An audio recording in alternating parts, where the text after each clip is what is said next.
With the Summer Olympics set to begin in Beijing on Friday, USA Basketball has one more tune-up in Shanghai against the Boomers of Australia. Kobe Bryant had a team-high 19, and Carmelo Anthony had 17 in Sunday's win over Russia. The red, white, and blue wave that flag right now on ESPN2. Oh, see, does that star-spangled banner yet wave o'er the land of the free and the home of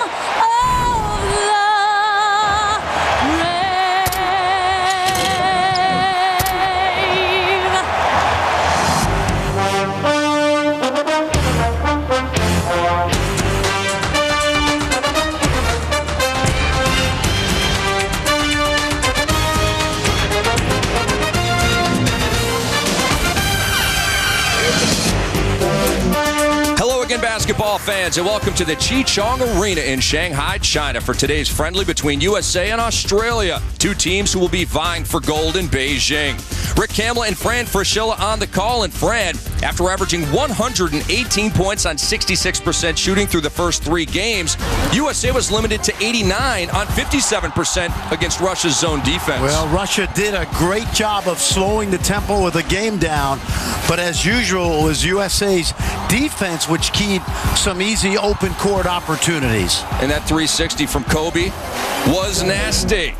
And it's time for your Chevy keys to the game. Well, despite the Aussies being without one of their key components, it's a physical team. Team USA only +2 on the boards during this Olympic stretch. Deflections, not necessarily steals, but just disrupting the Aussie offense important. And if you're Mike Krzyzewski, this is an exhibition game. You'll see limited amount of minutes from some key guys, I believe. No injuries. The State Farm starting lineups look like this. 26 combined All-Star appearances for the USA's first wave of Kidd, Bryant, James, Anthony, and Howard. And for the Aussies, Andrew Bogut will not play today because of an ankle injury, but this lineup does feature NBA draft picks David Anderson of the Hawks, Brad Newley, whose rights are owned by the Rockets, and C.J. Bruton, taken by the Grizzlies 11 years ago. And, Coach, it's time to break down the primary rule differences between the NBA and FIBA. Well, you got 4 quarters, but only 10 minutes. The shorter by almost 3, but by more than 3 feet shot line, 3-point shot line, and then also only 5 team fouls, slightly smaller court, the trapezoid lane. One other interesting thing, only the coach can call timeout during FIBA play and only during a dead ball. Andrew Bogut not playing here today. #1 overall pick back in 2005. Should be good for the Olympics, but he's the face of the Australian national team, and they're going to need a facelift here today. Well, they will, and he got hurt in the Angola game. They had a huge lead over Argentina by 19. When he went out in the early second half, Argentina came back and beat the Aussies. The United States in blue and Australia in yellow and green. The United States 4-0 so far on this pre-Olympic tour, beating Canada, Turkey, Lithuania, and Russia by an average of 36 points. We are underway, and Jason Kidd will cross the timeline and get the Americans into their offense. Their defense has been superlative through these first 4, giving up 75 points per game on just 40% shooting. And early on, Kobe Bryant and one. Picking up where he left off against Russia. Let me tell you what you love about that. A lot of ball movement. That was a little bit of a continuity offense. Something that Mike Krzyzewski either has kept in his back pocket or maybe they've worked on a little bit more. But nice ball movement right there. The back screen freed Kobe Bryant. The reigning MVP, hearing chants of MVP here in Shanghai. 3-0 USA. This is C.J. Bruton, dogged by Jason Kidd. Didn't play in the second half against Russia. Now this will be interesting because the Achilles heel right now for Australia is some young players that'll be on the floor in the backcourt. Not Bruton, however. Bruton ties the game at 3. And there's been a lot of discussion online about Jason Kidd not playing in the second second half. Kobe Bryant joked that, well, he's old. That's why he didn't play in the second half. Is there more to it than that, Fran? I don't really think so. Now, you remember back in the game against Canada, we talked about the fact that he would probably only play 15, 18 minutes a game during the Olympics, but he and Mike Krzyzewski are on the same page, and they've decided, I believe, make sure he's nice and rested going into Beijing. Kobe Bryant fouled once again, and he will head back to the free throw line. And he is really a microcosm of the road to redemption for the U.S. Olympic team. Came short in the finals against Boston. He does not have a gold medal in his trophy case. And I really think when you gauge the motivational level of the players on this team, it can't be any higher than Kobe Bryant's. Well, I think you're right. And I think he feels that he could have helped this team, obviously, in the past. But I'll tell you what, Wade and Anthony and LeBron James have some motivation as well, coming off that disappointment in 2004. Very good point. How about Kobe Bryant shooting blanks from the line? Well, and how about this Team USA only shooting about 73% from the line in the first 4 exhibition games? David Anderson, superstar in the EuroLeague, and driving and drawing the foul for Australia is David Barlow. And there is Mike Krzyzewski, a.k.a. Coach K, head coach of this U.S. Olympic team. Directed them to gold at the Tournament of the Americas last year to qualify for the Olympics. Now he wants the real deal gold medal. And he's got everything else in his trophy case, minus the gold medal. This is a nice young player, David Barlow. He's 6'9".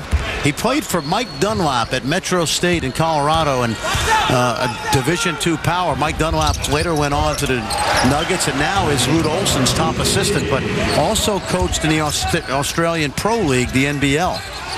I know the Nuggets weren't happy about giving him up, but he's moving on. Carmelo Anthony with the miss. Well, and the rebound to Bruton. You see right there was no ball movement, just isolation, one shot, quick shot. LeBron James triggers the break, but it's picked off by Nielsen.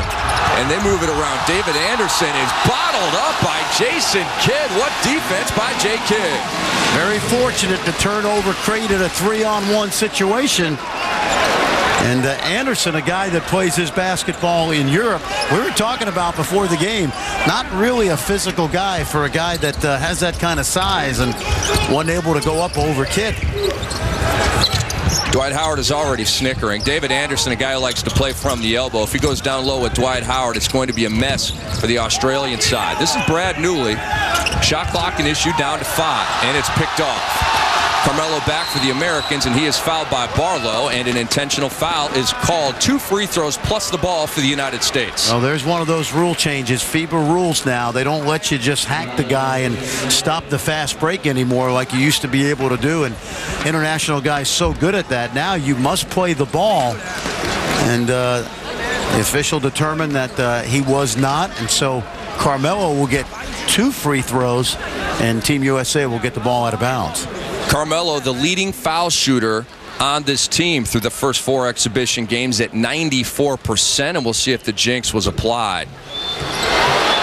It was not. Carmelo Anthony stays hot. But as you mentioned, the Americans shooting just 73% through the first 4 games. That may or may not get it done in Beijing. You know, usually when you think of free throw shooting, you know, Dwight Howard about 60% comes to mind. And when a guy like that shoots so many, that's understandable. But you got guys like LeBron James, only 50% so far in this tournament. How about Michael Redd, 67%?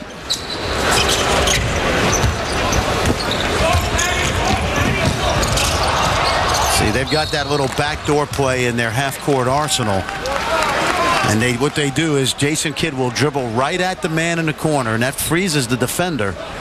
And then they run that little backdoor cut.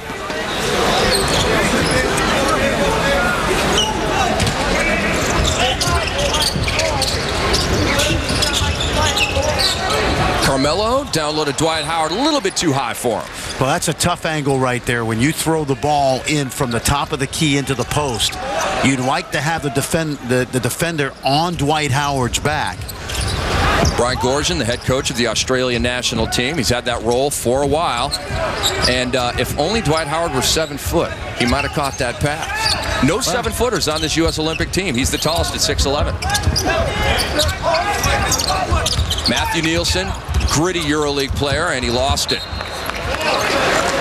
And they said it was off on LeBron James. 7 on the shot clock for Australia. Just look at Matthew Nielsen. Plays his ball for Lietuvos Rytas in Lithuania. Now, even without Bogut, it's a pretty physical front line. Carmelo said, "Give me that," from his own man, Kobe Bryant. Here's Jason Kidd back for the Americans. Out of bounds to Australia.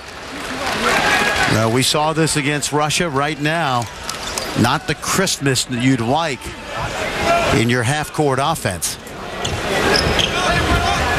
Really a great coaching job by David Blatt and all the funky stuff that he did to the Americans to keep the score down and keep it relatively close. He really did. He didn't send a lot of people to the offensive glass. He made sure he had coverage in transition.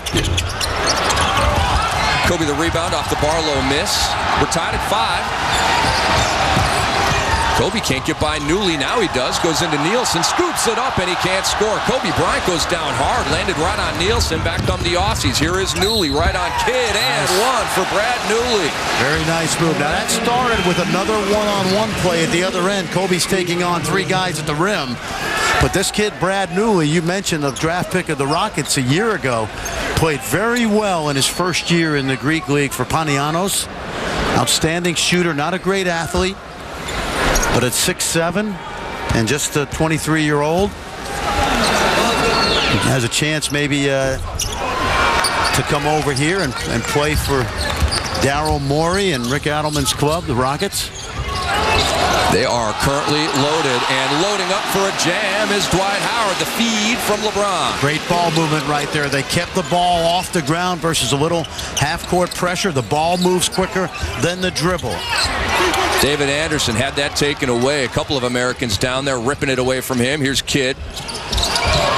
Always looking to set up. Kobe Bryant, again, maybe a little bit too much one-on-one. Defended well by Bruton. Well, what Australia does in the half-court, Rick, is they put 5 guys and they play them inside the three-point line. So when you put the ball on the floor, you've already not only have to beat your man, but you're likely to have to beat somebody at the elbow and somebody at the block, because they really load up on the ball side. And remember, you don't have the NBA isolation rules, so you can really pack your man in and you can play zone. Just about 4 minutes into the basketball game, the final exhibition game for the U.S. Olympic team. You see how all 5 gold shirts in the lane. Carmelo Anthony missed the lefty layup out of bounds. The officials hesitant on the call, and it'll go to the Aussies.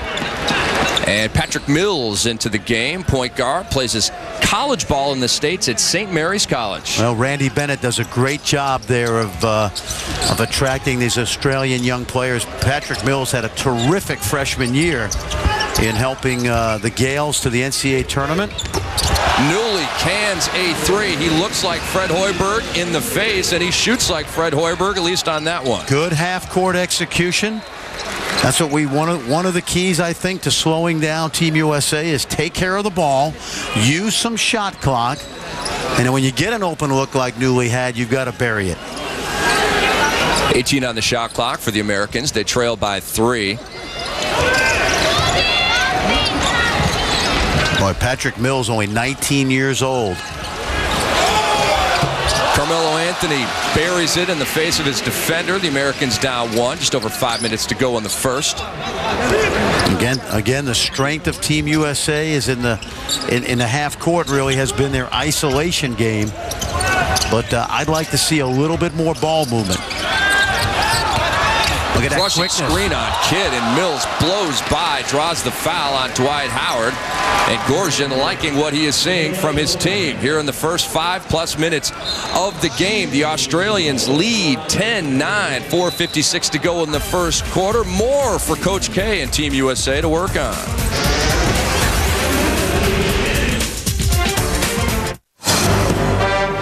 ESPN's presentation of USA Basketball, brought to you by McDonald's and Gatorade. It's in USA Basketball. Is it in you?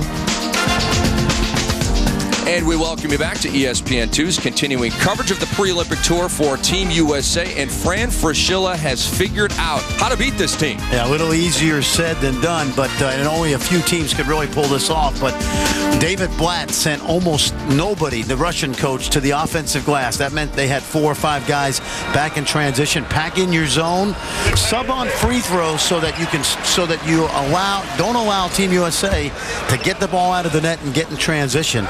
And then you really must take care of the ball and run your half-court offense. Well, this young man, Patrick Mills, I had a chance to see him get 37 this year as a freshman in a game against Oregon. Bright young prospect. Little zone. LeBron James right at you.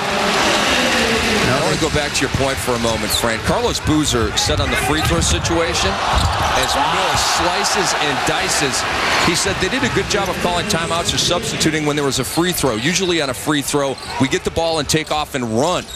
No, that's exactly right. David Blatt did a tremendous job of controlling the tempo of that game for Russia, and they held Team USA to only 89. And when you think about the fact that they came in averaging 120, that was a fairly masterful job of slowing the tempo. On Wednesday night baseball, the Bronx Bombers, led by Alex Rodriguez, head to Rangers Ballpark to take on Josh Hamilton and the Texas Rangers. Wednesday night baseball on ESPN at 8 Eastern time. Before the game, catch baseball tonight, presented by CDW at 7 Eastern. For more information, log on to ESPN.com. Dwight Howard comes off a foul-played game against Russia, and he misses the first free throw. Dwight Howard shooting just 50% from the line in these 4 exhibition games. Watch his left hand. His left hand is in front of the ball. Your guide hand, he's got too much guide hand on his shot. The first of many rebounding titles for Dwight Howard last year. Is he the best center in the world, Fran?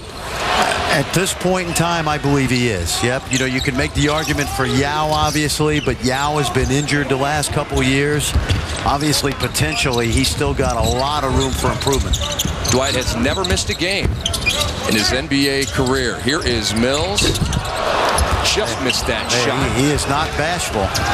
And who said David Anderson can't crash glass? He's right in there fighting for the rebound. And a turnover by the Americans, last touched by that man, Chris Paul, and a look at arguably and probably the 2 best centers in the world. Oh, there you go. Yao obviously coming into his own, more veteran player. Dwight Howard, man, I had a chance to see him in high school, and the improvement he's made has been unbelievable. You remember that the year he was picked, there was the discussion whether Orlando would take him or Emeka Okafor. Look at this guy. If you are Randy Bennett right now, you are excited. This guy plays for St. Mary's in the West Coast Conference. Right back is D-Wade. The Americans within 2. Glenn Seville, number 12 in yellow, into the game. Chris Anstey, number 4. He's the center. He was drafted in '97 by the Blazers. Way back when. Seville. See, Australia's done a really good job of taking care of the basketball, and it's limited Team USA's open court opportunities. Williams, the crossover. There's another turnover. This is the one concern you have if you're a fan of Team USA, is when they play the elite teams, and Australia is sort of in a transition mode, but when they play the elite teams, are they going to be able to run half-court offense? Because I don't believe you can rely on isolation game versus the experience of teams like Spain and Argentina. Chris Bosh knocked it away, recovered by Mills, underneath to Anstey for the flush, and the Aussies by 4. There's an example of Team USA knocking the ball loose with a deflection, but Patrick Mills' quickness was able to recover, and they get 2 points out of this. Almost another turnover by the Americans. And Chris Bosh, we saw the perimeter defense. He was singled out by Coach K for that perimeter defense, and Coach K basically said, I'm not worried about what shows up in the box score. I like what I'm seeing from Chris Bosh on the floor, especially on the defensive end. At 6'11", he can really guard the mobile, what we call the international big guys, away from the basket, and he's got just enough bulk to be able to handle himself inside. See how packed in the Australian defense is. Dwyane Wade caught up in the air looking for the foul. And he's got to play through that. He's looking around for the call that he normally gets when he's playing in the wintertime. Look at that ball movement. Plenty of time on the shot clock. Mills splits the D, pulls up and misses, and a nice rebound by Dwyane Wade in traffic. Oh, you got to love this young guy's moxie. Not backing down, not giving an inch. Good ball movement. Indeed, but a nice knockaway underneath the basket. The Australians don't like that foul call. Chris Bosh, a couple of free throws coming up for him. He comes into this game leading Team USA in field goal shooting at 75%. But he doesn't shoot many, but he's been very efficient. And obviously, they're not running a lot of offense through him. So he's been opportune on the offensive glass and in transition. But you like that play right now. They go high, they go side pick and roll, and they utilize both big guys to play high-low with each other. And that's what we mean when we say you don't want to just play an isolation one-on-one game. Any good offense, Rick, has got to move the defense side to side. And you want to see Team USA do more of that because they're going to need to do that when they play the elite teams. Chris Bosh, fourth youngest player in the history of NBA basketball to post a 2020 game. And Carmelo Anthony down there taps it up and in Moses Malone style. Well, we said this many times about Carmelo, the strength and versatility to play inside and out. And in this Olympic Games, he will be more of a four-man than he normally takes on when he's playing the small forward spot for the Nuggets. Carmelo with 6. Here is Mills getting by the defense again, and a foul on Chris Paul. Well, you got a dilemma now if you're Team USA because you're not going to play Jason Kidd much, and he doesn't have the foot quickness to stay with this guy.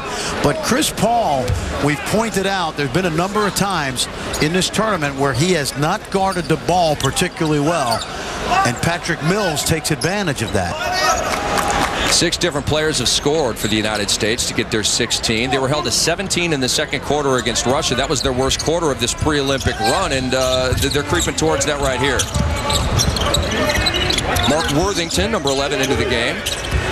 And here is Mills. Takes the pick from Anderson. And a bad pass. Here is Dwyane Wade. He's been rocking the rim this entire tour. And here the good defense by Mills forces him into a layup. Well, there's Patrick Mills with the turnover. He tried to throw a cross-court pass. And this Team USA offense has really been fueled by deflections and steals.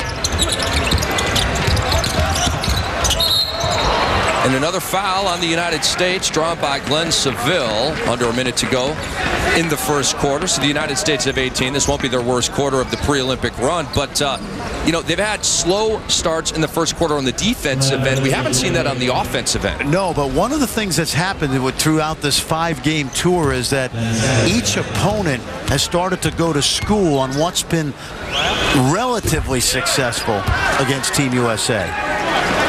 Worthington, 25-year-old, 6'8" forward, plays for the Sydney Kings. And one of those rare guys that has never been a professional outside of the Australian NBL that's on this roster. 2 point guard look for the U.S. Paul and Williams. Paul with the ball. Paul missing, and the rebound comes out to Carmelo. Zips it underneath to Wade, but it's knocked out of bounds off of Glenn Seville. This 18-17 lead for the Americans, their first since leading 3-0. Now, this is an Australia team that led Argentina by 19 in the second half of the Diamond Ball tournament just a few short days ago, and they played that whole second half without Bogut. Bosh puts it in, and you wonder if they would have beaten Argentina with a full Andrew Bogut. And Australia feels good about their chances going into the Olympics because how they fared in that Diamond Ball tournament. I think you're right. And the one thing they have, and we pointed this out earlier, they have a very physical front line that can match up with a team like USA. And the key has been for Australia is can they get the solid guard play out of these young guys like Newley and Mills. And so far today, the answer is they can. Brian Gorgon, whose father, Ed Gorgon, a famous California high school coach. Brother Greg was an outstanding high school player. Actually, I think finished up at UNLV. And Ed Gorgon actually was an assistant coach for Jerry Tarkanian at UNLV. So Brian, a Southern California guy that spent the majority of his adult life down under. Well, he's been digging the climate regardless of where he's been, right? He knows about good living, does Coach Gorgon. Mills back to the line, just 19 years old. What a future ahead of him. And he brings the Aussies within one. He's been on the international scene for the Australian national youth teams. Here's Wade with 1 second left, and he is fouled, and Coach Gorgon cannot believe his eyes. Dwyane Wade has 3 free throws coming up. Now, that's a veteran guy, Seville, 32 years old. He's got to know better. One of the cardinal sins in defensive basketball is don't foul a jump shooter. And especially a guy like Wade. Even though Wade shoots the ball well, what you want to do is take away his dribble. Wade off with the first, and he has been off from the line, just 73% through the first 4 games, but he is leading the Americans in scoring at 17 points per game in just 19 minutes per game. And shooting a ridiculous rate from the field. 74, 75%, and it's not just been in transition. It's been the mid-range jump shot. He's done well from the three-point line. 83% from three-point range. That leads Team USA, and Dwyane Wade leads Team USA to a lead at the end of the first quarter. But the Aussies and Brad Newley and Patrick Mills have been balling here in Shanghai. They're hanging with Team USA. The second quarter coming up.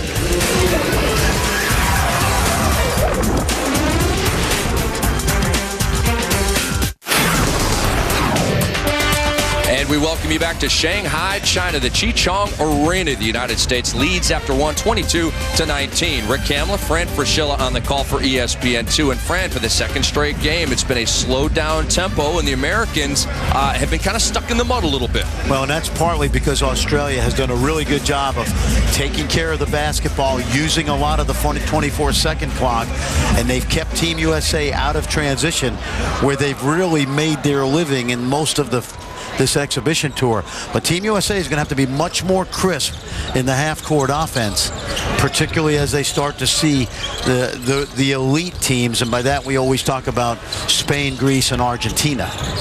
This is Worthington on the move, defended nicely. Darren Williams up ahead to Dwyane Wade, and he breaks something off. That was nice from D. Wade, but better defense by the Americans triggering that offense. Perfect example. They turn the ball over off the forced shot, and that leads to D. Wade getting out in transition. USA by 5. See, that's a deflection right there. You don't get a steal for that, but you disrupt Australia's offense.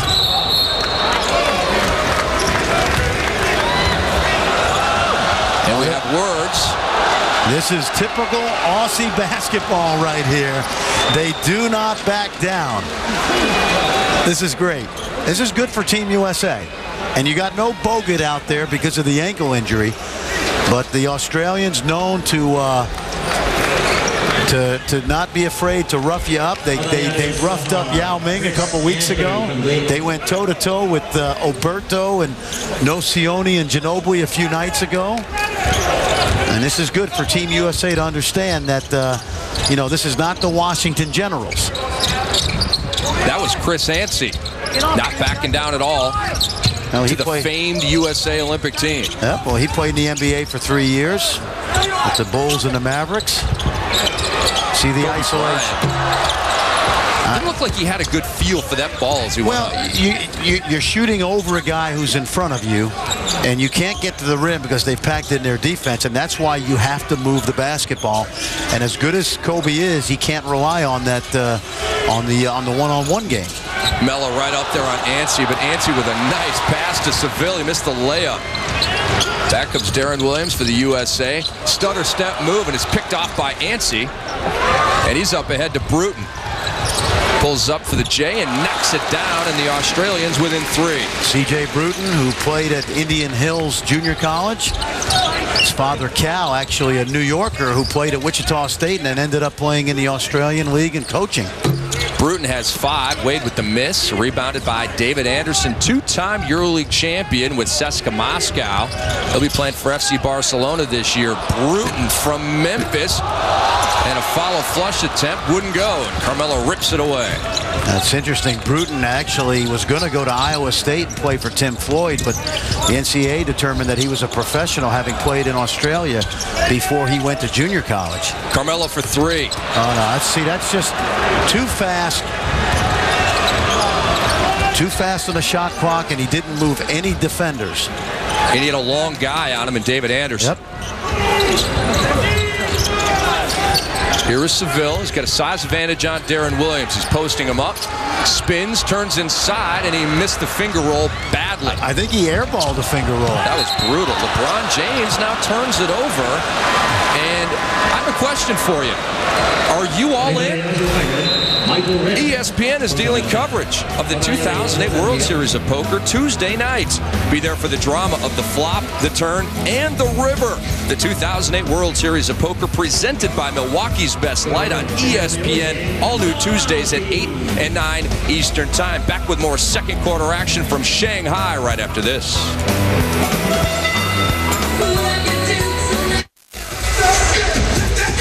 Welcome back to Shanghai, China, the final warm-up for the United States before the Beijing Olympics. They lead by 3 here over Australia, and the Australians are nicknamed the Boomers, and it's for a large, fully grown male kangaroo.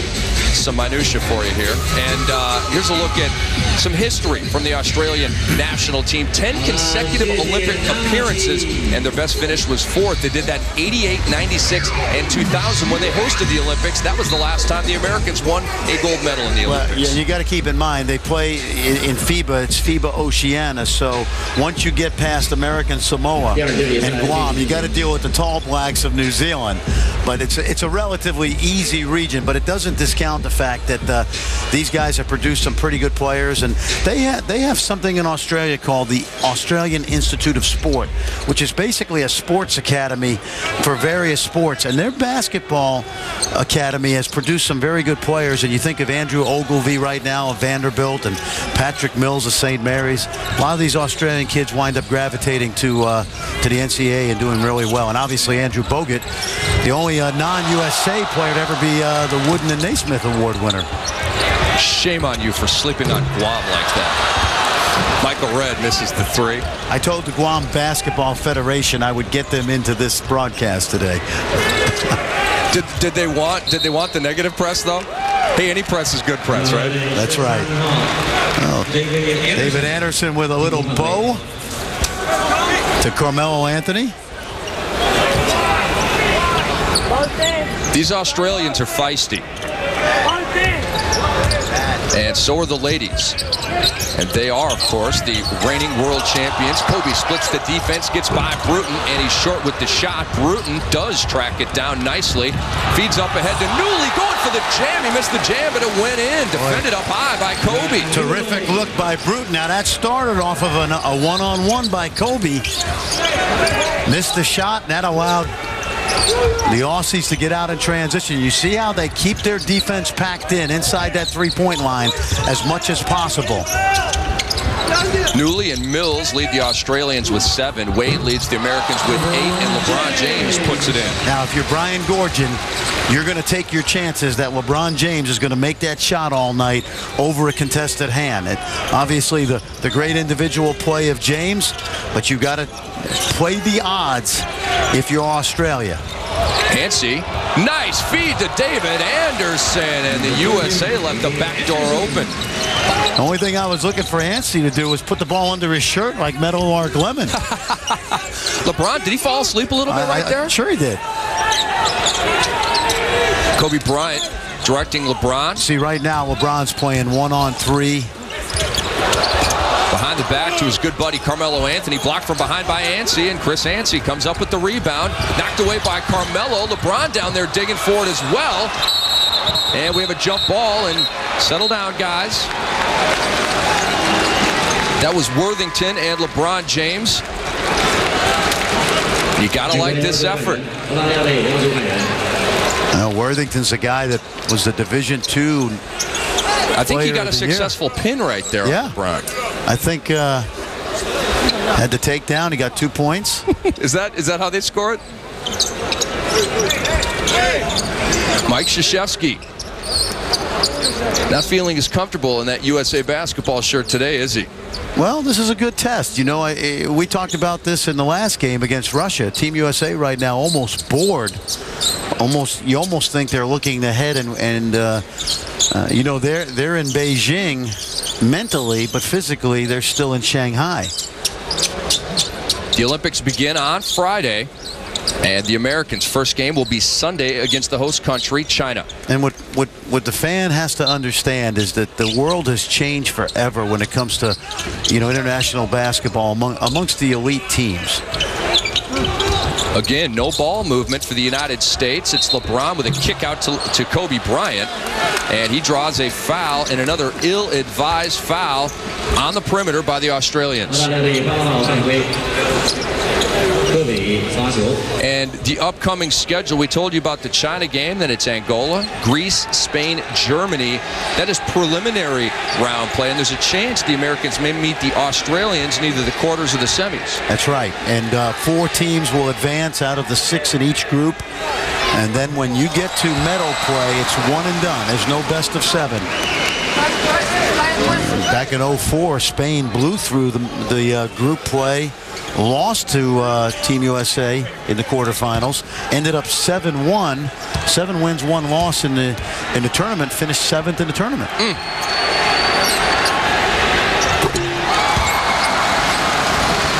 Kobe with 5. What's your favorite nickname for him? Mamba or Doberman? Oh, I love Doberman. I love the fact that he has taken on that role as a defensive guy. I think that helps Mike Krzyzewski delineate roles and responsibilities when you got arguably maybe the best player in the world getting down and dirty, and you see right now picking up full court. Yeah, and picking on David Barlow, and Kobe gets it up ahead to LeBron James, who matches it down. And Kobe is Team USA's best on-ball defender because of the combination of size, quickness, and length. LeBron wears number 6. He has 6, and the lead is 6 for the Americans, and more pressure defense by Kobe Bryant. Good example right there. And this is where the Aussies have been pretty good in the first 15 minutes, taking care of the ball. Team USA really has feasted in this exhibition tour on sloppy play and turnovers. But the key now is, can they execute in a half court when it's 5 versus 5 and your opponent is playing inside the three-point line? LeBron James, he is in full effect at this point. He has 9, and the Americans lead by 9. And this is the feast or famine that we talked about. You have got to give up something if you're going to play Team USA. And right there, you saw how far the gold shirt was off LeBron, and LeBron said, look, that's a mid-range jumper for me 82 nights a year. I'm going to shoot this ball. And now C.J. Bruton says, Kobe, you really got to take me. Come on, man. I'm trying to do something out here. They're going with a 2-point guard look with Bruton and Mills in the game at the same time. Red checks out, and the Americans on an 8-0 run to take this 9-point lead. And good coaching by Gorgon. He saw Barlow tied up by Kobe, so I got to get a couple of ball handlers out here. See, now if you're Mike Krzyzewski, you try to take advantage of that on the offensive end, because one of those guys is going to have to guard Kobe Bryant or Dwyane Wade. LeBron left open again. A little bit long with that one, tracked down by Kobe. See, now you got the 6-foot Bruton on Kobe. LeBron's looking for that dunk, and he gets an and 1 because he can hang in the air like that. Now that offensive rebound and the kick out to LeBron, that created a lot of space. See how much space now as Australia really didn't regroup in a half court and build that wall around LeBron. The Americans flexing here in quarter number 2 in Shanghai. Please don't go anywhere. On Wednesday Night Baseball, the Bronx Bombers, led by Alex Rodriguez, head to Rangers Ballpark to take on Josh Hamilton and Fran Fraschella's Texas Rangers. Wednesday Night Baseball, ESPN at 8 Eastern. And before the game, it's Baseball Tonight presented by CDW at 7 Eastern. For more on all of that and everything in the world of sports, log on to ESPN.com. The Americans on a 10-0 run, the last 7 by that man, LeBron James, and counting. Well, they've gotten it off transition. They've gotten it off offensive rebounds. LeBron nailed the 1 open jumper. And what we've seen out of Australia, much like Russia, is they don't have the depth and athleticism to probably play the way they did for 40 minutes. But they've done a reasonably good job of controlling tempo until the last couple minutes. Kobe Bryant with the foul on C.J. Bruton. LeBron James leads everybody now with 12. Are there too many of those perimeter fouls by the Americans? We saw that happen a little bit against Russia. Another one right there by Kobe Bryant. Do they need to stay away from that? Well, here's your dilemma. Their defense is predicated on great ball pressure, but the problem is you're talking about FIBA play and only 5 team fouls. So that what you don't want to do is fouling negates hustle. So you don't want to pick up a cheap one and now have to sit one of your better players because of the 5-foul rule in FIBA. And LeBron James did foul out of the game against Russia. Darren Williams came up with the loose ball, and he was fouled by David Anderson of Australia. And Dwight Howard had 4 fouls in the previous game. You expect it from Dwight, a big man down there banging around, but the perimeter guys like LeBron James, they got to stay out of foul trouble. Well, they do, and yet, as I mentioned, the key to the defense has been just how active they've been. And we talked about not just steals, but deflections, balls that get deflected, even if the opponent recovers it. And now you're down in the shot clock. You've got to make something happen, play one-on-one, and that's not how you want to play Team USA. Darren Williams at the line, leading this team in assists at 6.3. He signed a long extension previously this summer. Carlos Boozer is up next summer, his teammate, of course, on the U.S. Olympic team and the Utah Jazz. Booz said of this whole situation, "We already have our thing lined up." And when asked about our thing, Boozer said, "You guys are going to have to wait and see." Now, there was some talk a few weeks ago about trading him, prior to his contract ending. I know the Miami Heat were mentioned. Carlos lives in Miami and deflected out of bounds by the United States. Coach K does not agree. And that's one of the deflections you were talking about, Fran. And it seems like, especially now with 5 on the shot clock, very, very tough circumstance for the Australians. Oh, that's what you want to do. You don't have to steal it, but just bother the man with the ball. Worthington rejected by LeBron James into the 3rd row. And now there's only 1 on the shot clock, and that's what you need to do. You just need to be solid. Just stay in front of your man, bother the ball, and make teams beat you over the top. They got it. Great idea, but Newley just couldn't get up high enough. He's 6'6", needed to be 6'7". Dwight Howard knocked away from him. Did they have to foul on Anderson or on Worthington? It's on Anderson. Dwight Howard has been pretty quiet these last couple exhibition games. Again, they don't run a lot of stuff for him inside. He's more of a go get it off the boards or get out in transition guy for Team USA. Part of it is the trapezoid lane. You're posting up further away from the basket. Foul trouble for Anderson. He has 3, thus Ansey back into the game for the Australians. And the Americans are happy to see Ansey back out there. He was chirping earlier in the game. Well, no Andrew Bogut today because of the ankle sprain. And then there's a guy that just signed a long-term deal. $72 million, I believe.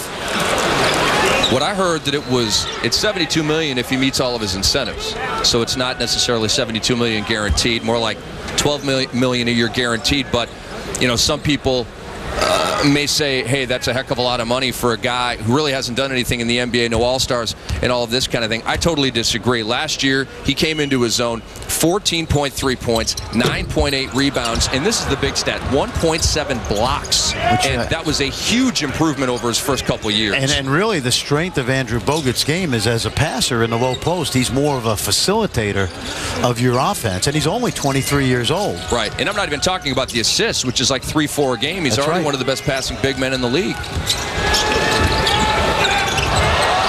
Good no call right there into the corner. Worthington missed it, and back come the Americans. They're up 13. Here's number 13 dazzling you with the rock. Do you see how quickly those 5 gold shirts get back to the lane, and you see how they build their defense? Everybody inside the 3-point line. Dwight Howard, double team. They move it around. Chris Paul for 3. That was contested, and he missed it. Tapped up by Wade. Nothing doing. Dwight Howard had it taken away nicely underneath by Newley. And back comes Mills. Shot out of a cannon. Lefty layup is good. Now he went right by Darren Williams, coast to coast. Young man will be a sophomore at St. Mary's in Moraga. St. Mary's, Gonzaga, San Diego, 3 of the better teams in that league. But this guy, he came into his own this year as a freshman. And it's going the other way with 1:32 to go. A foul called on the U.S. And once again, if you look at the score, if you're Brian Gorgian, you love the fact that you've held Team USA to 38 points in just over 18 minutes. Now, they don't have the offensive firepower, particularly without Bogut today, Rick. But tempo-wise, they are showing some teams later on in the Olympic tournament, you know, how to at least stay with Team USA.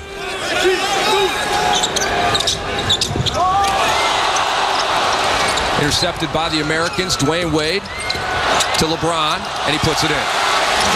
Again, once the steal, the defense creating offense for Team USA. 14 already for the King. The Americans lead by 13, just over a minute to go in the first half of the final friendly before it gets a little bit unfriendly in Beijing when they're going for gold. That's Chris Anstey. A couple of free throws coming up for him. Boy, that time Australia did a really good job of running their half-court offense. Little Princeton Pete Carrill look right there, and they got Anstey rolling to the rim. Team USA fell asleep on that possession. LeBron James, #1 on Time Magazine's Olympic athletes to watch, and I concur. And he's guaranteed gold. So did Carmelo. Dwyane Wade already has a gold medal tour planned for when he gets back to the States. I hope they hold up their end of the bargain on the court. It's going to be a fun couple weeks of basketball. It really is. Oh, yeah. You know, as an American, you know, you love watching Team USA. They've done a lot of things right. They've put together a team with great chemistry, great leadership. But the simple fact is, especially as they move further on in the Olympic tournament, you know, Spain right now and Greece, they play the game as well as anybody in the world, although they may not have the level of talent that Team USA does. There's more emphasis on ball movement, and only because that's the way they've been conditioned to play. The NBA game is simply an isolation game for the most part. Pick and roll, and the way the rules are set up, that's how these guys are used to playing. I think they need a little bit more ball movement in their offense. Tayshaun Prince straddling the line, and it's not close. Rebound comes out to Darren Williams. Drives on Anstey. Dwyane Wade hanging, and a couple of free throws coming up for D. Wade with 38 seconds to go in the first half. You know, it's interesting. David Jones out there officiating. The one thing I would, and I mentioned this even when I watched Team USA practice and scrimmage with FIBA officials, even for this tour, I would have had 3 guys officiate. I would not have had an American official, you know, with us. I would have had 3 guys from various parts of the world officiating just to get used to, you know, the language barrier and the different types of officiating you see globally. Well, I hope Chris Bosh is okay with dealing with rejection, because he just tried to check into the game and the official said, get out of here. And coming up at halftime, the USA exhibition recap. This is the 5th and final game. We have Fran Fraschella's Olympic predictions, and we also have highlights and analysis. So stay tuned on ESPN2 through the half. Chris Bosh has been allowed to check into the game now. Very gracious of the officials.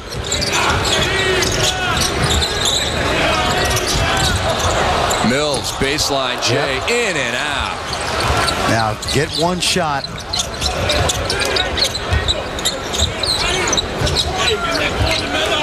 And obviously, you don't want the Aussies to get another possession here. Dwyane Wade, step back Jay is short. Wow, the jump shots have been errant for the most part from USA in this game. And that's been by design, because as we mentioned at the beginning of this game, Brian Gorgian's strategy is if you can take away transition and you can keep Team USA on the perimeter and force contested jump shots. And that's been pretty good in terms of slowing the tempo to this point. Chris Bosh at the line.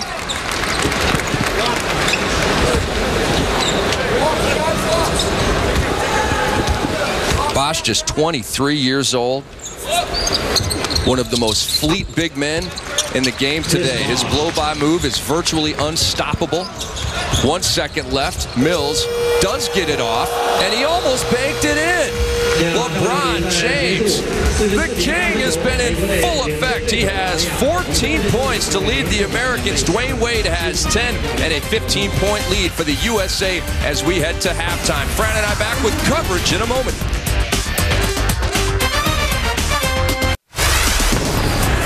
And we welcome you back to the Chi Chong Arena here in Shanghai. At the half, the United States leading Australia 44-29. Rick Hamlet and the coach, Fran Fraschilla. And let's take a look back at the first 4 games of this pre-Olympic tour, starting with the 55-point drubbing in Vegas over Canada. Well, I think what's happened is the competition started to increase, and you're not seeing quite the level of highlight plays that we saw from Canada in Las Vegas, but what a great atmosphere that was. A great send-off to Team USA as they headed to the Far East. And then the transition against Turkey, a young team, but Team USA again off the defense, turning it into really nothing much more than a highlight reel. And everybody's ducking the U.S. Hedo Turkoglu didn't play in that game. Bogut not playing here today. And then against Lithuania, the United States just shut down Jasikevičius. They really did. Again, pressure defense, particularly by Kobe Bryant on Jasikevičius, one of the best guards in Europe. And it led to a lot of this. And again, the defense and the pressure, the deflections, the steals has been a big part of the offense. And then it changed a little, Rick, because although this was one of only 15 fast break points for Team USA, the steal by LeBron, Coach David Blatt did a nice job of controlling the tempo. And Kobe Bryant eluding the Russian defender with the 360.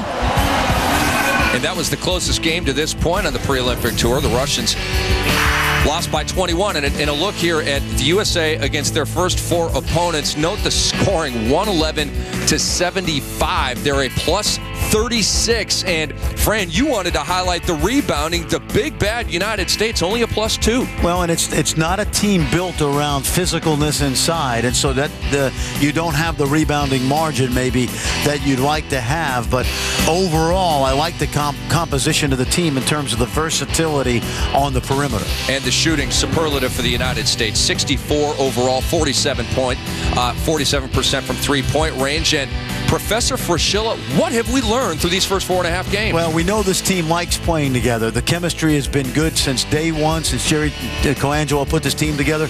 The offense is simple, I think, by design. There's not a lot of ball movement. It really allows for these guys to play one-on-one. That might not necessarily be a great thing, in my opinion, but I think Mike Krzyzewski's letting them do their thing. Outside shooting, to this point, has not been a problem from the three-point line, but you're going to see teams take chances like today with Australia, pack it in. Ball pressure, a big thing for Team USA, disrupting the opponent's offense, and then they've got to continue to clean up pick-and-roll defense, which today has been pretty good, actually. LeBron James, arguably the greatest player in the world. He has 14 to lead everybody here at the half. And remember that ankle injury? Stepped on the foot of Kevin Durant in a practice before this pre-Olympic tour began. What ankle injury? LeBron looks great, and Team USA leading at the half by 15.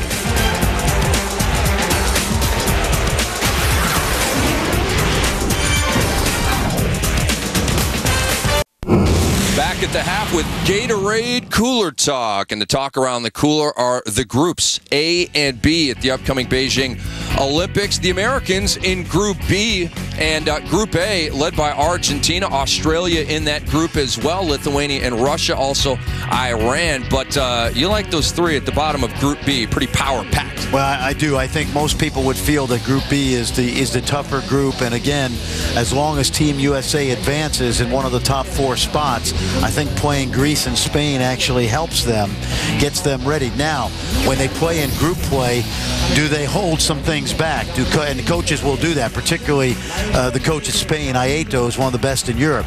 Is Coach K holding anything back for group play?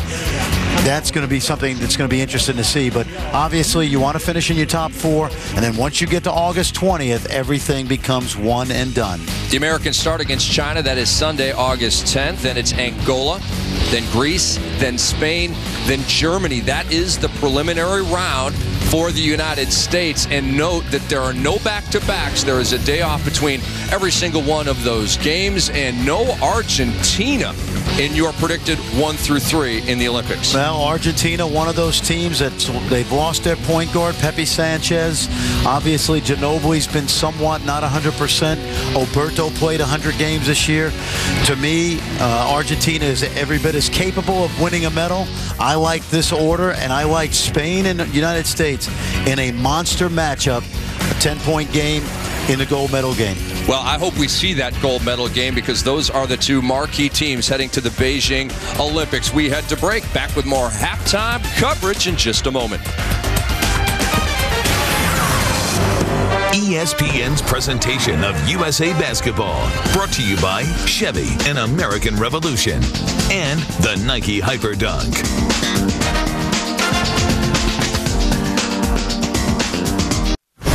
We welcome you back to Shanghai. The Americans lead by 15 in time for the Nike first half highlights, and no Andrew Bogut for the Australians, out with an ankle injury and wearing a watch on the bench. I think he knew he wasn't playing from the get-go. But I'll tell you, a scrappy Australian team, especially early on, and these guys don't back down from you. Team USA getting out in transition, but these are a rough bunch of guys usually internationally. Aussies known for their competitive spirit. Of course, they play that Australian rules football without any equipment. And a little sleight of hand right there. But the defense really, I think, took over. Led by Kobe Bryant. Transition was a big part of why that lead expanded. And the McDonald's game track shows us that the United States ended the first half on an 18-4 run. They outscored the Aussies 22-10 in the second quarter, and LeBron leads everybody with 14 points. And we are back underway in the third quarter. There's a look at the tatted-up king. The United States shot 44% in the first half. The Aussies 39%. Matthew Nielsen out to Barlow, and the Aussies start the third quarter in style. Very sharp ball movement off the pick and roll. Actually, Team USA did a good job of rotating out of that pick and roll defense, but the Aussies found the open man. Here is LeBron, 6 of 7 from the field in the first half. Backing down Barlow, left it short. But, you know, he backs him down, but he's wider because of the trapezoid. And there were still 5 jerseys inside that 3.3-second line. So the missed shot means the Aussies are going to come up with that rebound. Newley with the drive, gets by the defense, and it rings in. And Newley, solid young player, mentioned property of the Houston Rockets. LeBron James with a nice catch on the baseline, and he was forced out of bounds by Australia. Newley has 9 points. He is a nice-looking player, and Daryl Morey, the GM of the Houston Rockets, agrees. He took Newley 54th overall in the 2007 NBA draft, and Newley last year rewarded that pick with a Greek All-Star appearance. He, as you see, Dwight Howard inside off the inbounds. Newley made 8 straight threes in a Greek League game this year. So we saw the athleticism, his ability to get to the rim on that last possession, but also shoots the ball well. Big Dwight now with 4. The lead is 12 for the United States. David Anderson forgot something. Here's Kidd for the United States playing in the second half after not playing in the second half against Russia. Mello with the miss, and here's Bruton.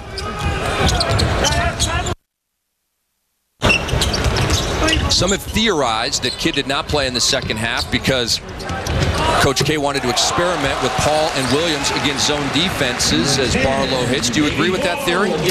I think he's resting Jay Kidd, and I think we said this from the very beginning. I think Darren Williams is going to be a key to Team USA. His size and strength and athleticism, his ability to get into the lane versus zones. He's a scoring guard, whereas Jason Kidd, you got to remember, if you're going to play against Team USA, you're not going going to guard Jason Kidd. You're going to back off of him and make him shoot jump shots. So at some point, his leadership has been outstanding, but his lack of scoring is going to be a liability. Oh, was that a nice block by Carmelo Anthony on a terrific move to the hoop by Newley. Bruton cashes in a three, and Australia within 6. What have we said? When they don't turn the ball over and they run crisp half-court offense, they're getting good looks. An 11-2 run to start the third quarter for Australia. Here is Kobe Bryant, and it's taken away. Well, this is, again, lack of half-court offensive execution by Team USA has started to rear its ugly head the last 2 games. Newley got by Kobe Bryant, but Kobe knocked it out of bounds, and it is off of Kobe. And here's a look at Coach K, and this is something you've been big on. They have not called a timeout yet in this pre-Olympic tour. Might this be a good opportunity to break them in timeout style? I really believe that if you're going to respect your opponents, there's nothing wrong with calling a timeout or 2 or 3 throughout this exhibition tour, because in the last 3 minutes of a close game against Spain, when you call the timeout, you don't want it to be foreign territory.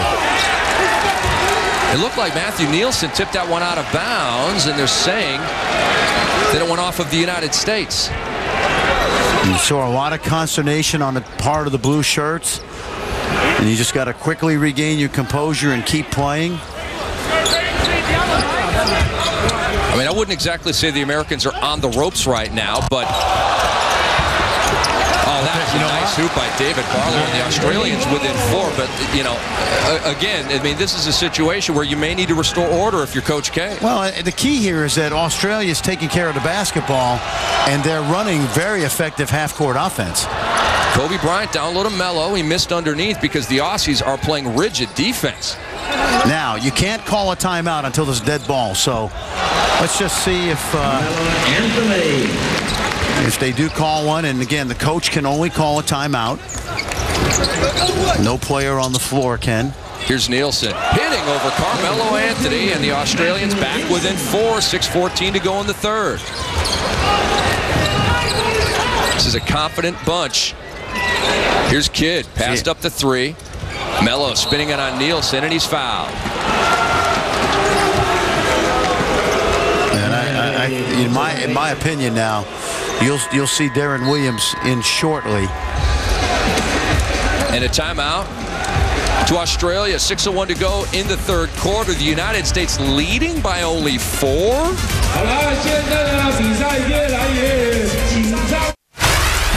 Here's a rhetorical question for you. Are you all in? ESPN is dealing coverage of the 2008 World Series of Poker Tuesday nights. Be there for the drama of the flop, the turn, and the river. It's the 2008 World Series of Poker presented by Milwaukee's Best Light on ESPN. All new Tuesdays at 8 and 9 Eastern. For more information, log on to ESPN.com. Rick Hamlin, Fran Fraschilla on the call for ESPN2. And a look at the Chichong Arena here in Shanghai, and the Mellow Man at the free throw line. The Americans lead by only 4 because the Australians have been on a 15-4 and now 15-5 run to start this third quarter. Interestingly, we've just been told that last timeout was by Coach K, so that was the first timeout they have called in the this pre-Olympic tour. You think back to 1992 when Chuck Daly went through the entire Olympic Games not having to call a timeout. But I think that's a good one. I think not only do you send a message, but you have to practice adversity-type situations. You know, the biggest job Coach K has right now is just crisis management, the things that come up over the course of a long 2-week tournament. Antsy spinning on Howard. Barlow, pretty good fake on Carmelo.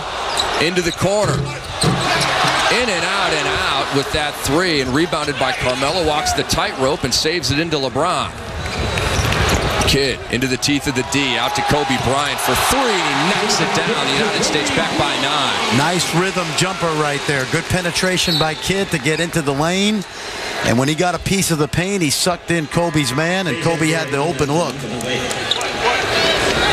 Kobe has 9. Mills back into the game for C.J. Bruton.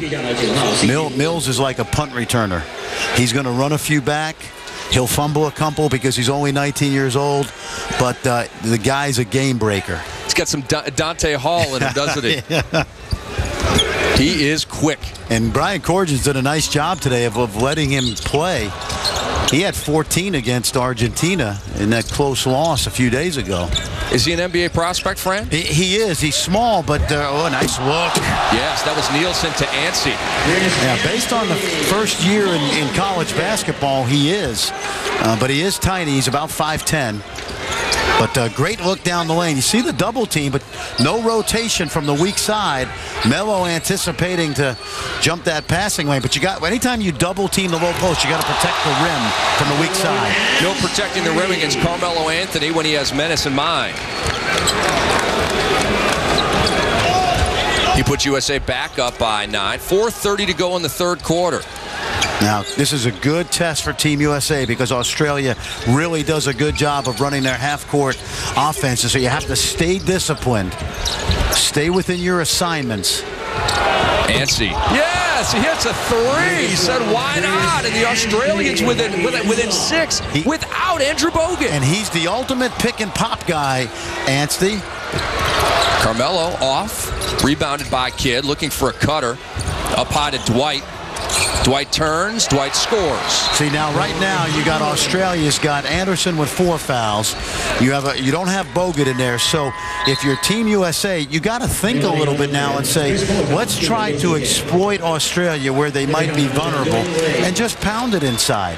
And Chris Bosh coming into the game for the United States, maybe Coach K has that exactly in mind. Howard now has 6. We haven't seen Carlos Boozer yet today. Carlos Boozer and Tayshaun Prince, if you look at it, they're probably the 11th and 12th men on this squad. The way that the minutes have played out and the rotations throughout the game. It's pretty good, huh? Prince and Booze, 11 and 12. Anstey to Nielsen.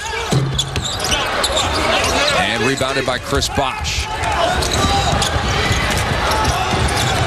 Chris Paul. Is it just me, Fran, or has Paul been kind of quiet the last couple of games? He has been, and one of the things that Australia has done today is they're just playing off him and really daring him to shoot, taking away the paint. Kobe. Couple of free throws coming up for KB10, 3-time NBA champion, looking for his first gold medal, and what a ball fake. You get the feeling the fans here are more excited about the show that Kobe can put on.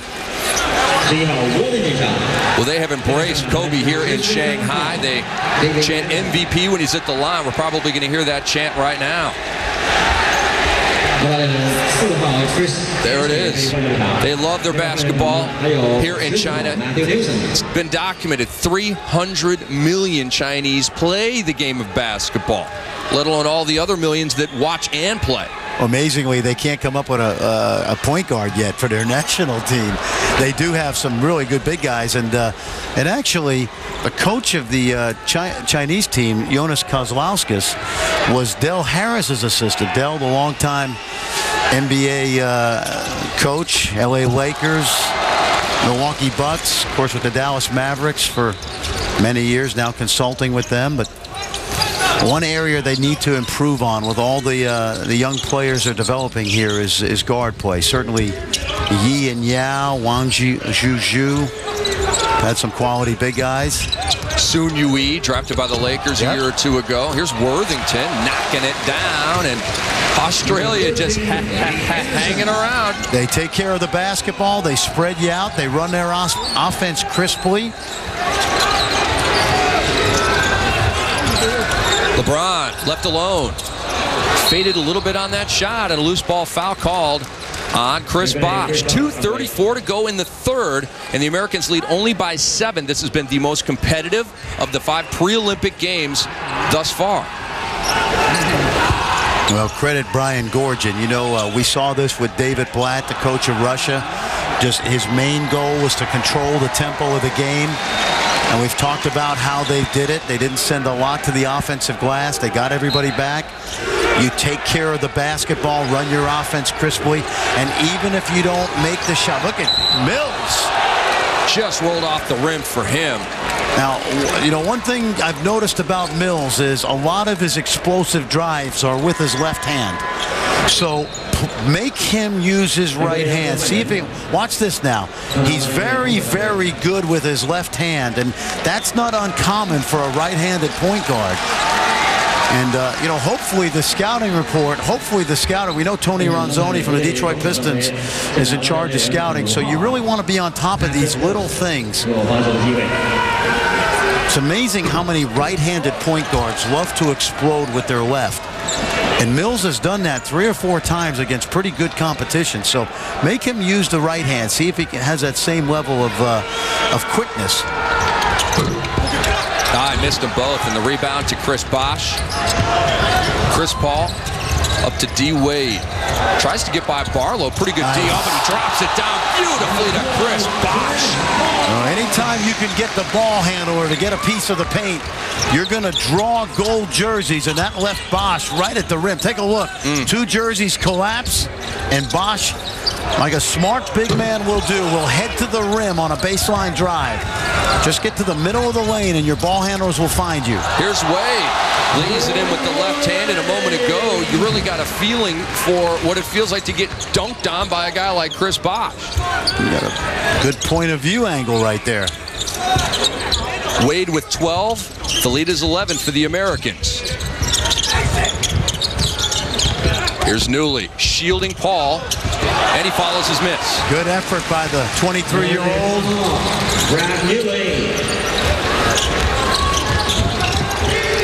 LeBron into the corner for Darren Williams. Misses the shot over Newley. Now, we mentioned this earlier, not a lot of great ball movement in the half-court offense for USA. So much of their offense comes off athleticism and explosiveness. Barlow turns the corner on Wade, and he throws it up and in with the left hand against 2 defenders. And let me tell you, the minute Dwyane Wade reached for the ball on the perimeter, Barlow was gone. Wade lost his center of balance, and that allowed Barlow to get all the way to the rim. Here's LeBron. Oh, what a nice pass to Chris Bosh. He converts again. Great look. That's what we talked about. Bosh and Howard, all they got to do is stay ready. You don't have to run offense through them. But the ability of Team USA to break you down off the dribble is going to create scoring for Bosh. David Anderson searching for his shot against Bosh, and he traveled. Bosh really pulled the chair out from under David Anderson. Amazing how many big guys in the low post need contact to get their move going. The United States by 9, number 9, leading the way here in the third. How good has D. Wade looked in these 5 games? We welcome you back to Shanghai. Next stop for Team USA is Beijing for the Olympics. And here's some of the records in international play for these young guys. Dwight Howard's 18-1. Carmelo and LeBron 23-4. Kobe and Kidd have never lost a game in international play. And I'm not talking about exhibitions, just the games that matter. Kobe 10-0. Jason Kidd 38-0. Michael Redd's never lost. He's 10-0. Darren Williams, Tayshaun Prince also undefeated at 10-0. And Carmelo Anthony and Team USA, and especially, you know, Carmelo and LeBron and Wade, and also Carlos Boozer. Yes. They were on the 04 team that lost 3 games. The U.S. Olympic program in its history had lost 2 coming into the 2004 Olympics. You know they're bloodthirsty for victory. Well, Dwyane Wade said, hey, it wasn't, you know, we had talent and we had good guys. They just didn't play together. Wade lost it. And out of bounds to USA. I don't think anybody can question the chemistry and the makeup. You maybe question the makeup and say they need another big guy, but in terms of the chemistry of this team, everybody has bought in. Sean Redditch, young man who played at Arizona State, former Nebraska Player of the Year. He's an expat now playing for Australia. Closing seconds of the third. Wade with the crossover. Wade slithering, and there are zeros on the clock. The foul was called before. And D. Wade just showing you the athleticism and the explosiveness that is all the way back after surgery on his shoulder and his knee. Now, in college basketball, you could go to the monitor to determine whether that foul, and assuming this clock is right, you could go to the monitor to determine whether the foul took place either before or after you hit the triple zeros. It's obviously not an issue here. Kobe on the bench with 10. Point. They're 4 in double figures for the Americans. I see up at the top of our screen there, 0.7 on the clock. Up on the over the board. Is up here in the upper left? Is that tenths or 100ths? That looks like 100s to me. I mean, I'm not a math major, but that's 3 zeros there, my friend. Well, you and I were both history majors, and I was a history major, just basically to duck math. Yeah, Never been real good with the digits, you know what I mean? Well, now I'm confused, but that must be 0.7 hundredths. Bottom line, USA by 10, and that's it for the third quarter. 10 minutes of action left for USA before the game's count in Beijing. Chris Bosh, 9 points, most of them in the third. The fourth quarter coming up.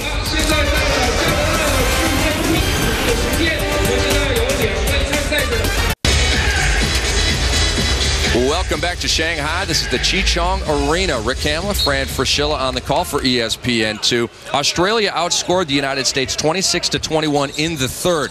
In the first 4 third quarters in this pre-Olympic tour, the Americans outscored their opponents by an average of 10 per quarter as Michael Redd scores. So a surreal third quarter for the Americans. They led by 15 at the half. They led by 10 at the start of the fourth. Now they lead by 12. Now, there's no illusions that you're going to blow through every opponent. And that time, Team USA started with a set play for Michael Redd, took advantage of it. Ansey almost traveled, defended by Bosh. Ansey saves into Darren Williams. The Americans on the run. And a foul by Bruton, stopping what would have been a fast break hoop, presumably for the U.S. C.J. Bruton, we mentioned his dad, Cal, played at Wichita State. Cal, a native of New York City, and C.J. born in Wichita. Toyed with the idea of playing Division I. And he did play for the national champion Indian Hills in junior college in Ottumwa, Iowa. Just a little piece of trivia there for you. Just south of where I grew up in Minneapolis, Dwyane Wade, off of Australia. And the fans of the Milwaukee Bucks are going, really? No Andrew Bogut, and that bucket by Michael Redd was his first of the game. They're like, what about the Bucks? Off the drive. They ran a jump shot play for him and defended well. And the Australians give it away.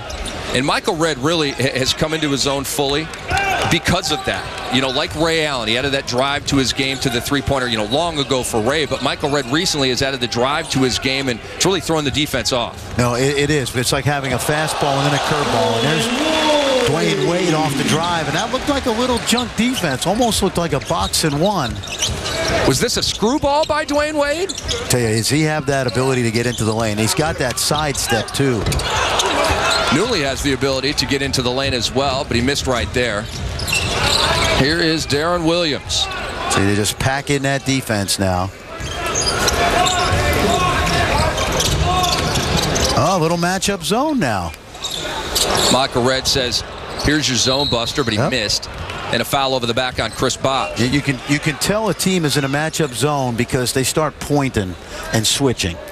You'll see a guy point, take him, I got him, cutters go through, and they'll go with him, stay. So, again, that's something you don't see in the NBA. You don't see a lot of tricky junk defenses, and not necessarily Greece and Argentina, but the Spanish coach, Ayeto, very adept at changing his defenses, and they might even have a defense that Team USA doesn't see the entire Olympics. May come up in the medal round.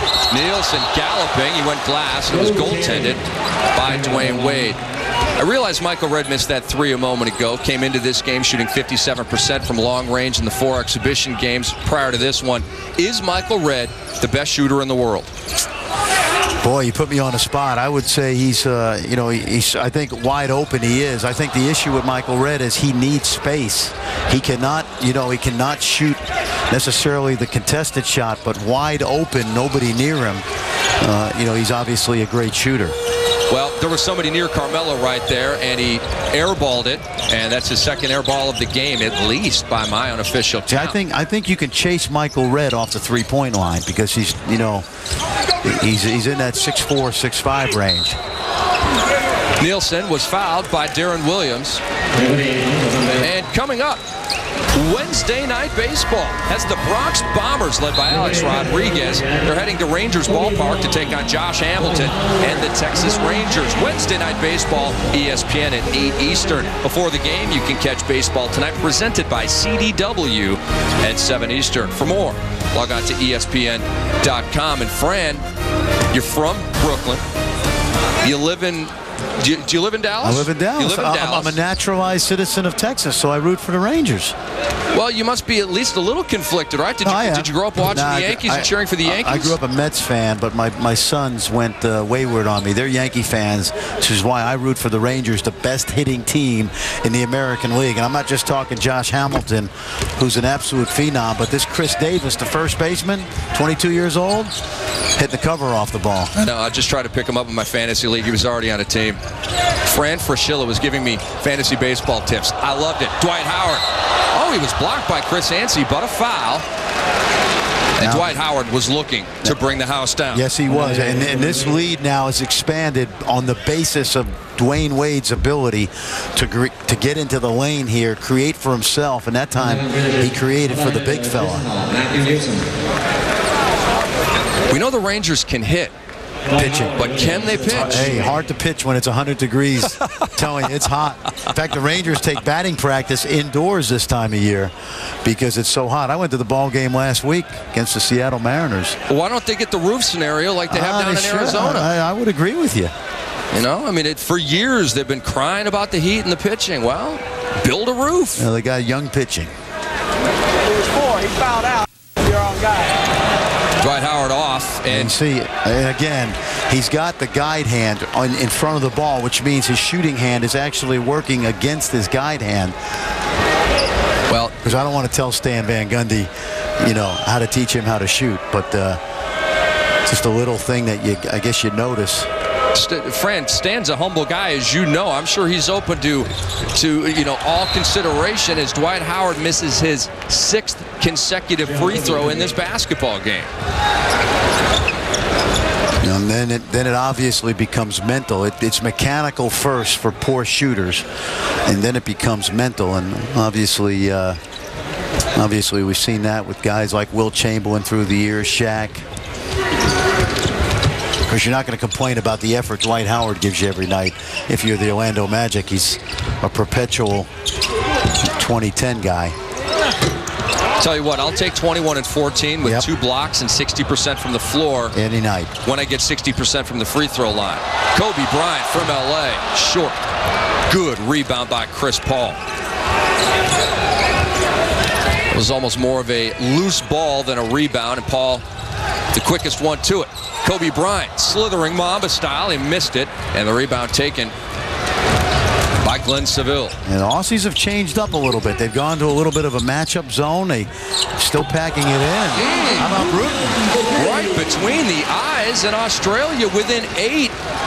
Well, you're looking at a guy that's 32 years old, and he's played a lot of international basketball, so it doesn't matter who he's playing against right now. Guy's a good player. Right back at you. Americans back up 10. And we have a timeout on the floor with 5:51 to go in this pre-Olympic tour for USA Basketball.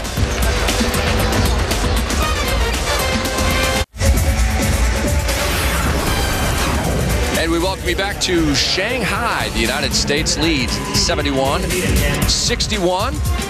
And for the best gear on the planet, log on to NBAstore.com now for the best selection of USA basketball gear. Rick Kamla, Fran Fraschilla on the call for ESPN2. A moment ago, I channeled Kevin Harlan with the right between the eyes. And, you know, obviously, this is our last game together, Fran. It has been a blast working with you, and we'll hand it off to Mike Breen and Doug Collins. They will be the primary announcers for U.S. Olympic team at the Beijing Olympics, and we know they will do a superlative job. Doug Collins was in Las Vegas last week watching Team USA. In fact, he'll have some good inside information because his son Chris, a member of Mike Krzyzewski's Duke coaching staff, is part of the coaching staff here for Team USA. Steve Wojciechowski and Johnny Dawkins.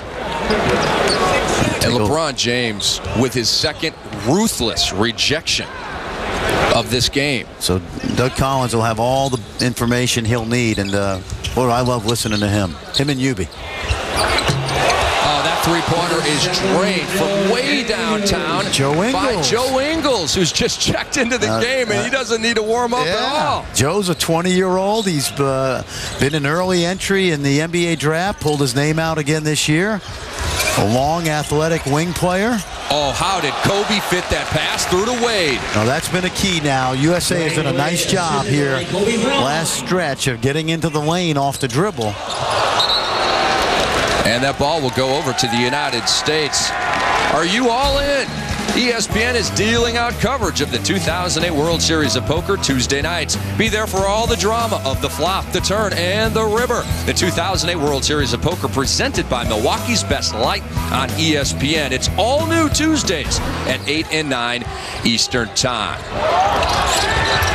Under 5 minutes to go. Here is CP13 to Dwight Howard, a.k.a. D. Howitzer. At the very beginning of this game, we talked about the Aussies playing that packed-in defense. They don't have the athleticism to really guard you on the perimeter, but USA's guards have done a really good job of utilizing that dribble to get into the lane and create some scoring opportunities for guys like Bosch and Dwight Howard. There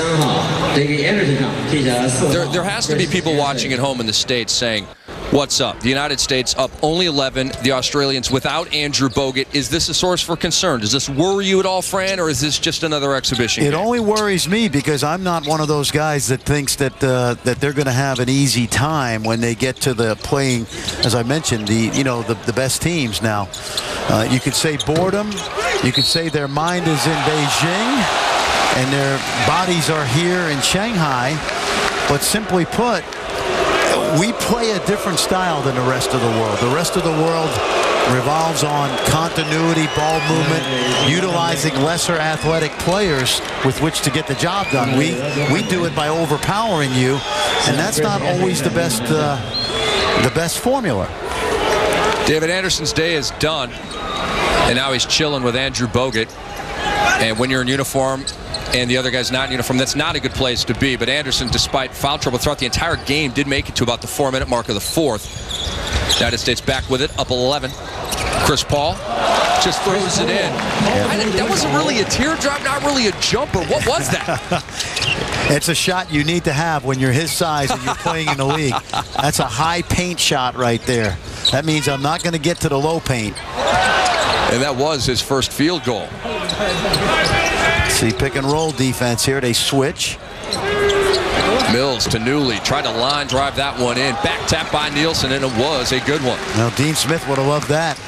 Can't get the rebound, so you just tap it out to midcourt. An old North Carolina trick. Off of Wade with 18 on the shot clock for Australia. But the thing about these last two games with Russia and Australia is this is exactly how Spain and Greece and Argentina will play Team USA. But you have to say that they're more talented than these teams. So I give them a shot to win, even though Team USA is the overwhelming favorite. Remember, Rick, Spain is going to put a team on the floor with 5, 6, or 7 guys that have some sort of NBA experience, either coming or going. Norbojosa going back to Europe now, but the Gasol brothers, Navarro, Calderon, Ricky Fernandez will be playing with the Blazers this year. Excuse me, Rudy Fernandez. Ricky Rubio will be an NBA draft pick next year. Nice cut. See, the offense, when you don't turn the ball over and you run your stuff crisply, you can get good looks. And I can tell you, Greece and Spain execute this way or better with better talent. That's the cause of concern for me right now. Paul to Kobe. Now, on the other hand, when you got guys like Kobe and LeBron and Carmelo on, then obviously you become difficult to guard. Kobe puts the Americans back up by 14. The closest game they've had on this Olympic tour, pre-Olympic tour I should say, was against Russia. It was a 21-point game. Ansi. Oh my goodness. Look at the left-handed finger roll on the run. That was the lowest finger roll I've ever seen. He shot that ball from about 3 feet. Chris Paul, he just hit from that spot a moment ago. That's how Chris Paul is so good. He doesn't have to always challenge the big guys. He's content with the mid-range, or what I call the high paint pull-up. Knocked away by Chris Paul, steal leader in the NBA last year. And here is LeBron with a mega blast. And Dwight Howard gets the assist. He tipped that ball. And a whistle and a foul on the Americans. LeBron James has had a quiet second half, but a noisy jam sends us to timeout. ESPN's presentation of USA Basketball, brought to you by Sprite with Lyman and State Farm, where great coverage meets great rates. We welcome you back with the Sprite play of the game. Wade to Bosch. Now, Chris Bosch 3 for 3 today. In fact, both Team USA centers have not missed a shot. Dwight Howard 4 for 4. And all you got to do, as I mentioned, is have your hands ready. And the triple penetration offense of this Team USA is effective at finding you. Both of these teams have shot well in the second half. Australia, 54%. The United States, 56%. Chris Anstey at the line. And Fran, obviously a former coach. You may be a coach again one day. And I know you want to think about 2012 a little bit in terms of who might be the coach of this U.S. Olympic team. You know, we mentioned the fact that Mike Krzyzewski, I'm sure he will not coach again. But Jerry Colangelo's got some interesting choices. Obviously, Mike D'Antoni sits on that bench right now, and he's got a lot of international experience. Guy like Doc Rivers, who's a players type coach. Obviously, Greg Popovich has won a number of NBA championships. I would say this. I'll tell you one guy I would mention that I would have on my staff, and I'm not saying this because he's a friend, because I've said this publicly many times. Bob McKillop, the coach at Davidson, knows international basketball as well as anybody, and having Mike D'Antoni on this bench has been a huge help, I think, to Team USA. But you got to have somebody on your bench that really understands international basketball. So if Mike D'Antoni's the coach, you got that covered. But if he's not the coach, I think even if you find an American coach that's coaching overseas that really knows how international basketball is played, because it's a slightly different language than the NBA language. Patrick Mills pulls and gets the layup to go. Patrick Mills, a coming-out party of sorts for those in the States that haven't seen him play for St. Mary's College. And there's an offensive foul called on Chris Paul, and it's drawn by Mills. Patrick Mills, 11 points today. He tortured USA a couple years ago in the Under-19 World Championship, so he made his mark on the international scene, and then he did a terrific job this year for St. Mary's. I mentioned the game he had 37 against Oregon, a game I watched, and boy, we saw some pieces of his quickness today. Chris Paul just fouled out on the flop by Patrick Mills. Mills driving, pulling back, and nailing the baseline J.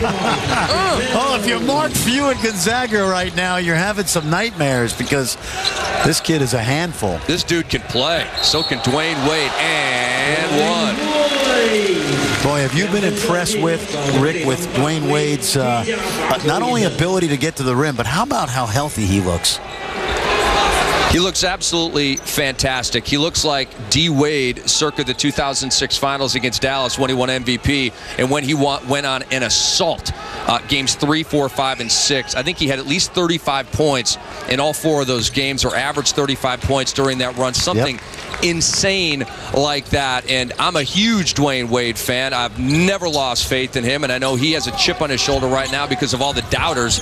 D. Wade, I never doubted you, baby. 21 points for him in the game, and that is Worthington underneath. And once again, because Team USA's ball pressure has subsided in the second half, it's allowed Australia to really run their offense. And you got to give Brian Gorgian a lot of credit, because he had his team ready to play without Andrew Bogut. And I think they're going to gain a lot of confidence from this. In fact, Australia has been really impressive in this game, and they'd be a dangerous team in the medal round. LeBron with the shot clock winding down, in and out for him, and we are 5 seconds to go on this pre-Olympic tour.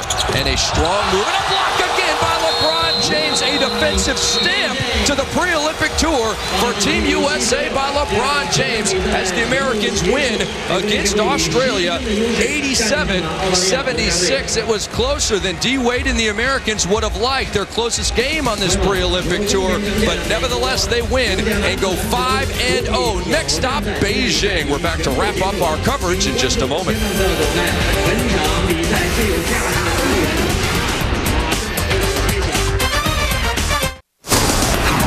And welcome back as we wrap up the pre-Olympic tour for USA Basketball. They go to 5-0 with this win by 11 over Australia. And a look at the exhibition results game by game. A 55-point W against Canada. They beat Turkey by 32. They beat Lithuania by 36. Russia by 21. And today Australia by 11. Do you like the state of USAB as they head to the Olympics? Well, they look very bored in Shanghai, let's face it. And they didn't guard particularly well. And both teams, Russia and Australia, controlled the tempo of this game. I would say that this is eerily reminiscent of '06, and things will change when they get to Beijing. So, Fran, the final score, USA 87, Australia 76. They might meet again in the medal round. This has been a presentation of ESPN, the worldwide leader in sports. For Fran Fraschilla and our entire ESPN crew, I'm Rick Kamla. USA Basketball 5-0 in the exhibition. They hope to go 8-0 in Beijing and bring gold back where it belongs, the US of A.